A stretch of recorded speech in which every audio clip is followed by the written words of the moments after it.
Hey, welcome back. We are going to be talking about a little bit of Greece today. We did this huge, wonderful Peloponnese road trip a few months ago, and it was beyond fabulous. It was incredible. It was incredible. And one of the places we went, which we had every intention of going because it's so famous, is Olympia Archaeological Site. Yeah. Well, I mean, that's the ancient site on Greece's Peloponnese Peninsula that hosted the original Olympics. Well, not just that. Mount Olympus in Olympia, it's just a word you hear all the time associated with Greece. So it's someplace that you know you want to go. Bringing the flame down from the mountain, all that good stuff. And it's, I think, as well, where the flame originates still today for the modern day Olympics. Yeah, they still bring the flame in there, which I find to be pretty impressive. And there is a spot which was quite crowded for photographs where they still bring it today, and it's all signed and everything. And I think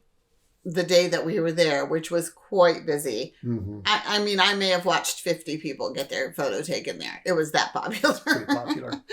It originated in the 8th century BC. It's a massive, sprawling, extensive ruins. Huge. But, the caveat to that is, like a lot of other stuff in Greece, it's been demolished by earthquakes throughout the years. And, of course, stones have been removed and used for building in other areas. But even given that, there is a lot on the site.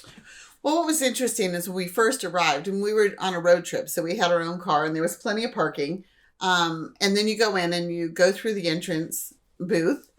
And then the first thing they do is they take you up near the museum, which I'm going to say, of all the museums I've been to on site where things are found, that was the best. That was the best. That was by far the best. It was even better than the Delphi on-site museum, which I think is one of the best museums on site as well.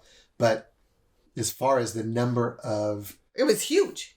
Exhibits and displays and artifacts they had. And wow. And one of the things that we always say, and you'll hear us say this over and over and over again, is that we always go to the capital city or the largest city because whenever something has happened throughout the country, they'll gather that information, they'll gather those artifacts, and they'll put them in a museum in the capital city. And there is a huge archaeological museum in Athens that's well worth going to. Plus, there's another museum at the Parthenon. I mean, there's plenty. Right.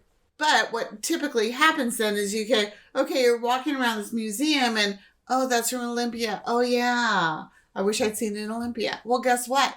This stuff you do see in Olympia. So to me, that makes it really that much more special to me because it was found right there. Yeah, that's always one of my big complaints about the museums is, like you said, they gather it all into a central museum, which is great for visitors who don't have time to get out to all the sites.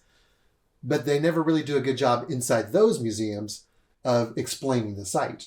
Whereas if you have a good museum on the site, they do a much better job of explaining the site itself, more information than you're going to get unless you're on a walking tour with a guide.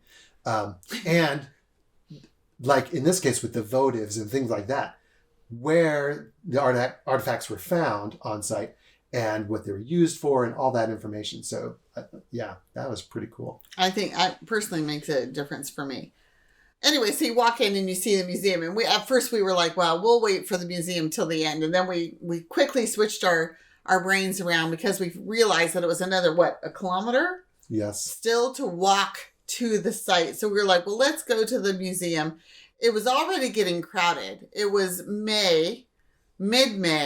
And there were all kinds of school tours going on. School tours galore. Kids other of all tours. Ages. Yeah, I mean, regular tourists. I couldn't believe. It must have been on a weekend. That part I don't remember. But it was very, very, very, very busy. Either. And so we decided, well, let's just get to the museum, do that, and then go on to the site. Plus, that's where the bathrooms are, which... For a big site like that, you need to know where the bathrooms are. For sure. So hit the bathrooms before you head out to the site. Like you said, about a kilometer walk in. It was a beautiful spring day. It wasn't hot. Summertime, it could get pretty hot. You might want an umbrella, a shade umbrella. And well, they did have an option, especially if you were disabled in some respect, to take a little electric bus. So I think that if you needed that service, it's available, which I think is wonderful. And the site is actually, compared to many Greek sites, was very level and very easy to walk around. But of course, just like anything else, there's steps going up and down that are old rocks that have been there thousands of years, Tumbled as well stones. as gravel. And, then of course there's grassy areas as well. But they do have that option if you so need. Yeah. So where is it? Well, we were on a road trip where we had started out of Athens and we were just driving around the whole Peloponnese Peninsula. This is kind of near the end of our trip. So it's actually further up on the peninsula on the western side, about 3 hours, 3.5 hours, 4 hours from Athens. There is a major highway that kind of runs north of it a little bit. So you could get there mostly on major highway and then some smaller roads after the fact. If you're basing yourself in Kalamata, which is a great idea for Peloponnese. Because you can go, in a star type of formation. And only about an hour and a half. And you can fly into Kalamata if you want to do a Peloponnese road trip, rent a car there, and then explore the whole area. So and in fact, we did rent one of our cars. We rented 2 cars on this trip. And we did rent a car at the Kalamata airport, and it was a piece of cake and pretty cheap. Super easy. Yeah, a lot of people will go there on tours, like we said. If you're staying in Athens, it's a day tour. It's going to be the full day because it is 3 to 4 hours drive, a couple hours on site, lunch, then the hours drive back. And yeah, you spent a full day. But a lot of people do it that way. It's not a bad way to do it if it's your only option. Also, if you're staying somewhere in one of the cities on the Peloponnese Peninsula, then most of the hotels have a connection with a tour operator, and they'll get you out to the site as well. Yeah, piece of cake. So the site itself, some of the things that we really liked, there was a Temple of Apollo, there was... Temple of Hera. Which is very cool. It was springtime, so there was lots of wildflowers, and the cherry trees were blossoming, so that was really pretty. But there was one area, which I thought was really cool, and it may have been the Temple of Hera, where they just had collected the bases of the columns. And there must have been 200 of them. Yeah. It was kind of overwhelming to think, wow, how many columns were in this city? You know, I mean, it was huge. That was really neat.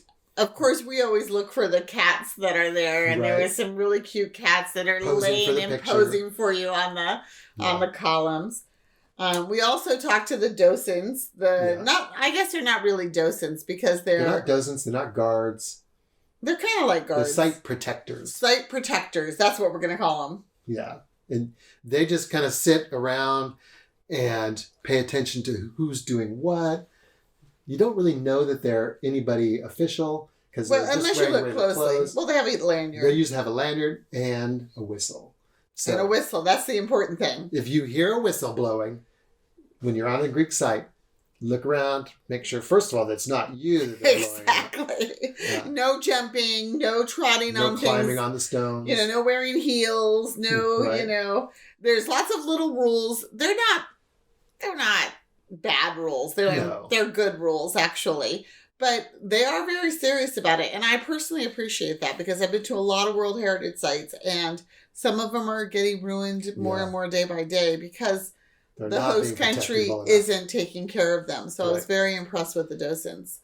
And they love their job. You could tell they love the site, and they have this strong feeling of protection towards it. And I really love that. And you can talk to them. They may not know the history or like the stories of everything, but I think a lot of them pick up quite a bit just because they go back year after year whenever the season is just to do that because, I think they really enjoy it. What else do we enjoy? There was just so many things. Everywhere you went, you go into this part of the site, and like we said, it was where they bring the flame, and then you go over to this part of the site, and it was a big temple, and you go over to this part of the site, and it was the stadium was really cool. That was one of my favorite parts. The stadium, but I was also talking about just the housing, just the foundation of the old nobles' housing. That was really cool. Oh yeah, and where where the athletes trained and stayed, their dormitories, that whole area. There was a lot to see, and we really enjoyed it. And for someone who does a lot of rock hounding, a lot of ruins and a lot of ancient sites. I have to say, it's one of my favorites. It's one of my favorites too. And we do visit a lot of piles of rocks. As a rating, I think we would give it a 5 out of 5. The museum really kicks it above a lot of the other sites that we went to, because I love having the museum on site. Yeah. And not just a museum on site, but a really rich, full of things to see museum with good information. There were a couple of places to eat, like we mentioned. There were toilets everywhere. It was easy to get around. It was beautiful. I don't know. I just liked everything about it. Everything about it. 5 out of 5 for me means I would go back. I would probably go back. I mean, I'm not going to make a special trip to Greece to go back to Olympia. But while you're there. While I'm there, and if I'm on the Peloponnese and driving around, I would certainly go back. For exactly. Sure. It's a great place. There's not a whole lot more to do in that area. Right there. But since either you're going to be coming on a tour and you don't really have any options to do anything else, or you're going to be coming in a car, yourself driving, the Peloponnese Peninsula is like, you can't go far without stumbling over some sort of ancient site. Exactly. Well, something historical for sure. Well, it's not far from the beach. Nothing's really that far from a beach. So you can go to a beach. There's the food in the Peloponnese. Oh, chef's kiss, delicious. Mm-hmm. And I mean, some of the things we really enjoyed that were only a few hours drive from there were things like Mythone Castle, Pylos Castle, Mycenae and Mistras and Messini. Just, I mean, really, you can spend a lot of time on the peninsula and really enjoy it. You really can. And while you're there, go to Olympia. That's right.